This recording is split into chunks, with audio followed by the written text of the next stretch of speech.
Hey guys, it's Mr. B here. So today we've got a 2011 Honda Ridgeline, and I'm going to go ahead and replace the AC compressor. This vehicle does not have air conditioning because the AC compressor is bad. I do have another video on how to diagnose an AC compressor. So in that video, I showed you guys how to diagnose the problem, how we figured out that it needs an AC compressor. And so anyways, today I'm going to go ahead and replace that AC compressor. The clutch isn't working, and we're going to go ahead and get that replaced, get it back up and running. And all the parts that we have for this Ridgeline are back here. So I've got the new AC compressor right there. We got all these parts in a bundle with Rock Auto. So we've got the AC compressor, we've got the AC condenser with the receiver dryer element inside. It also comes with the expansion valve, some O-rings for our fittings, all of our lines. Did go ahead and buy the service valves. Those are definitely wearable items. I would definitely replace those anytime you take the system apart. It also comes with some PAG oil, right? So that oil is for the compressor. It lubricates the system, especially the compressor, to keep it from burning up, breaking up inside of there. Think of it more so as lubricant than anything else to keep that compressor working properly. The kit did unfortunately come with PAG oil that does not have dye in it. I'm not saying that this doesn't work, but the stuff that I like the best is the PAG oil with the dye, because that way if you ever have any type of a leak, you can take a black light and shine it over your parts and see where the leak is coming from. If let's say if you have a leak after a month or two in the season, you can use that UV dye to go ahead and find that leak and pinpoint it with a black light. So these are all the parts I'm going to go ahead and replace. The AC compressor clutch on this vehicle is bad. Obviously this is the new one, but what I typically recommend, and all this came in one big kit. What I typically recommend is you replace the AC compressor, and if it has an expansion valve, you replace that, or if it has an orifice tube, you replace that. Some have one or the other. And then also at least the receiver dryer. On this vehicle, it's inside the condenser. Technically you could replace it, but the kit was cheap enough from Rock Auto to where it made sense to replace the condenser as well. And it's just an insurance policy. The reason being is if the compressor does go bad on the inside, metal shavings might wind up in the system. So underneath over here, unfortunately that AC compressor cannot slip out this way. There are two bolts I can get to for the mounting bolts, and you can get to the lines from under here. You got a nut there, bolt there, and once you get those lines off, you can get to the mounting bolts for the AC compressor. But unfortunately on this car, on this truck, whatever you want to call this Honda Ridgeline, that's up for opinion, but that alternator's got to come out either way to do the job. So to get that out, there is a belt tensioner right here. Zoom in on that. When I put my ratchet on the end of that bolt, I can pull up on my ratchet to loosen the tension on the belt. You've got your alternator right there. So I'm going to have to go ahead and disconnect the battery negative terminal. That way I know that there's no issues with power going to the wrong places. I've got my connection point right here for my battery cable. I'm going to have to pull that rubber piece up off of there and take that loose. Just want to show it to you guys here. So you got to take that loose. And there's an electrical connector on the back for the alternator. Once I get that pulley pulled up, I'll show you guys. Try and get this set up. Once I get this belt off, right, I just push up and it loosens the tension on the belt, and then I can take the belt off.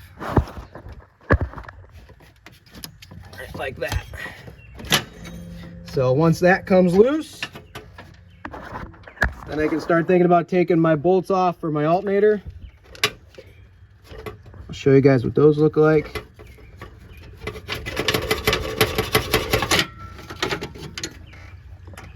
Okay, so I got the belt loose, right? So the belt now is off of the alternator and off of the AC compressor. Right like that. Figure that part out later, get that out of the way even better. But for this alternator, to take that off to get to the AC compressor, there is a bolt right there. Okay, right up on top. And another one down in here. Way down in here. That one right there. Way down on the bottom. You can get to it from the front. So I might have to also remove this bracket just to get that out of the way. Once I get the alternator out of the vehicle and get it moved out of here, then I can start working on the AC compressor down at the bottom. One thing you want to think of too before I get too far ahead of myself is this system does have pressure in it. The refrigerant is still in the system, so you want to make sure you evacuate that properly. If you're working in the shop and you're at home and you have access to an AC machine, you can evacuate the refrigerant into a refrigerant recycler, into a machine, an AC machine, and that's the best way to do it. That's the way you're supposed to do it. If you're doing this in your driveway at home, well, get creative. There are ways to remove the refrigerant from the vehicle without using the AC machine, and that's really all I'm going to say about that.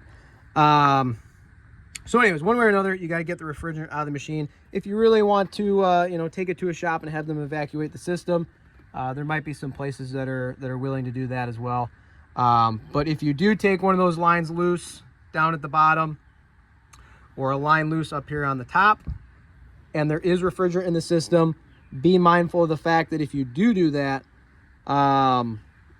unfortunately, you're just going to have refrigerant spewing everywhere, all up, out over the hood. Not really on the hood, but you get what I'm saying, right? You don't want to breathe that in. So if that ever does happen to you, just kind of walk away for a minute, come back to it later once you know the refrigerant's out of the system. I'm not saying you should do that, right? But if it ever happens on accident, then just don't be hanging around. Walk away, come back when there's no refrigerant in the system. So anyways, I'm gonna get to working on that, get that out, and I'll get to filming once I get further. All right, so I've almost got the alternator out now. Got all the bolts out, got the belt off. I did find it helpful to remove the AC lines first from the bottom, because now that this AC line's out of the way, it should be pretty simple and easy just to get this alternator up and out of here. Set that off to the side. And then, yep, looks like for the AC compressor, you can see now it's way easier to get to. There's a mounting bolt there, another one there. So 4 bolts for the compressor. I already have it unplugged. There's a connector that goes there. So that's unplugged. And I'm going to go ahead and get that out. Put it back in, get the new one in, and then go ahead and show you guys what it looks like once I get everything wrapped up and put back together. So right now I'm working on getting the new compressor ready. There is a bracket that I had to take off of the old compressor to put onto the new compressor for the line. One thing to keep in mind too, guys, is you always want to make sure any fitting that has an O-ring to replace it. And this is a prime example. So this O-ring right here, when I went to go take it off with my pick, it just cracked. I didn't even really need the pick because it just broke right in half. If you reuse that O-ring, it's probably going to leak. So I've got a whole new bag here of new O-rings. I'm going to make sure I find the right one, put the new O-ring on there. And that goes for every fitting, right? Wherever the lines go in, wherever there's a fitting with an O-ring, make sure you replace that O-ring. That's key. The other thing I had to do to prepare this new compressor is I had to put oil in it. So sometimes they come pre-lubricated. It does look like there's a little bit of oil that's been in it, but we don't really know how much. Sometimes these manufacturers just put a little bit of oil in there to make sure nothing rusts on the inside or goes bad. So this vehicle takes 4 ounces of oil for the whole system. I've got my refrigerant oil here with some UV dye. This is an 8-ounce bottle, and it's about 3/4 of the way full. So halfway up that bottle would be 2 ounces. What I'm going to do is I'm going to put 2 ounces in the compressor. And then when I go to charge the system with the refrigerant, I'm also going to show you guys how to use the oil injector tool to get oil flowing through the rest of the system. So I'm going to go ahead and put a little bit of oil down in those holes where the lines go.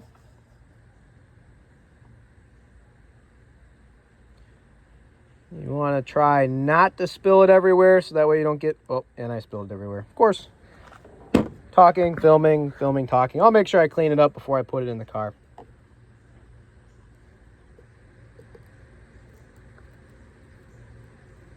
All right, here we go.